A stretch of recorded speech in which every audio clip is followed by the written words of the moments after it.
Hi guys! Ayan, hello po sa ating lahat. Good morning, morning. Ayan guys ha. So for today's video, share ko sa inyo yung life ko nasa housewife. Since bumalik na ako dito sa bahay namin. Alam niyo ba na bumalik na ako dito sa bahay namin? Yes. Kasi nung last February, umalis ako dito sa bahay namin dahil sobrang toxic.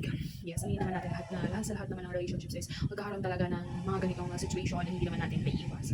So bago yan guys, meron ako dito ang patatas and carrots. So habang nagkukwentuhan tayo, gagawa ako ng aking soup, potato soup. Ayan, pero lalagyan natin ng carrots. So yun na nga mga sure, malis ako dito sa bahay namin kasi nga napaka-toxic ng time na yun. And humantong pa kami sa point na talagang nasaktan niya ako, yung ganun ba, na dahil sa although aware naman ako na meron akong pagkakamali dahil nga sa pera, hindi ko alam mga sure, pero inaamin ko talaga sobrang hindi ko alam mag-manage ng pera. Ayan, lalo na kung hindi ko pa, yun sinasabi nila, hindi mo naman siya pinaghirapan. Yun yung lagi na sinasabi ng aking kasama dito, na kaya hindi mo kasi pinaghirapan yun, hindi mo pinagpilitan, kaya parang dali-dali lang sa'yo na gastusin yung ganun.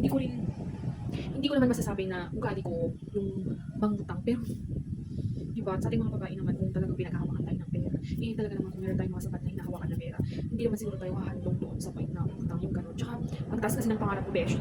Ayan mga anti-bells, sobrang taas kasi talaga ng pangarap ko sa buhay, kaya minsan, or mas madalas talaga pumapalpak ako. Ayan guys ha, so nagbabalat ako ng carrots, ayan, and then itong aking patatas, tapos sasahugan ko lang siya ng karne ng baboy. Ayan guys, so share ko lang sa inyo na ilang beses naman itong nangyari sa amin. Pero sa mga ganitong pagkakataon pala, yung mga, for example, yung nangyari sa amin, kasi hindi lang naman na ito yung first time na nag-away kami, although maraming beses na, pero dito mo rin talaga makikita yung mga totoong tao sa paligid mo, kung sino yung dadamay sa'yo, kung sino yung matitira sa'yo, kahit na nagkamali ka, yung ganun.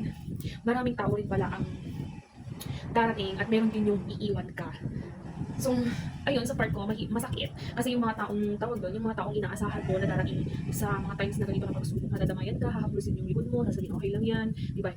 Sila pa yung mga taong hindi mo aasahan or talagang maaasahan mo, sila pa yung unang-unang mag-share ng pinagdaanan yung mag-asawa. So, sobrang, alam mo yun, yung kahit gusto mong intindihin kung ano yung parang agenda nila, parang sasabihin mo, yung parang sasama pa yung loob mo, yung ganun. Kasi nga, di ba, kaya ka naman nagiging mabuting tao sa ibang tao kasi gusto mo rin naman na kapag ganyan na may mga problema, meron kang matatakpan.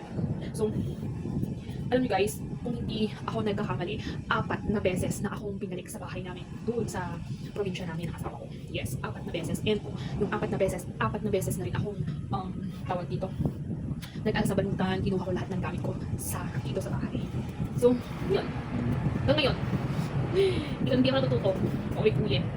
Pero alam nyo, sa mga nangyari dito sa buhay ko, alam mo kayo sa nasabi nila pasaway ako, nakakahiya na ako, kinakiya ako ng pamilya ko dahil ganito yung ginagawa ko sa buhay.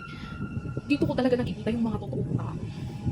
Ayan guys, so sobrang overwhelmed lang din naman ako minsan na kung sino pa yung mga hindi mo inaasahan na yayakap sa'yo sa mga ganitong problema. Yun pa yung mga akala mo hindi ka tutulungan. Pero although, nandun na sa mindset naman natin talaga na kailangan ba may tutulong sa atin pag sa mga ganitong problema? Siyempre hindi, di ba? Kailangan pa rin naman natin yung sarili mismo natin. So yun nga guys, so lalo na ngayon, peace out.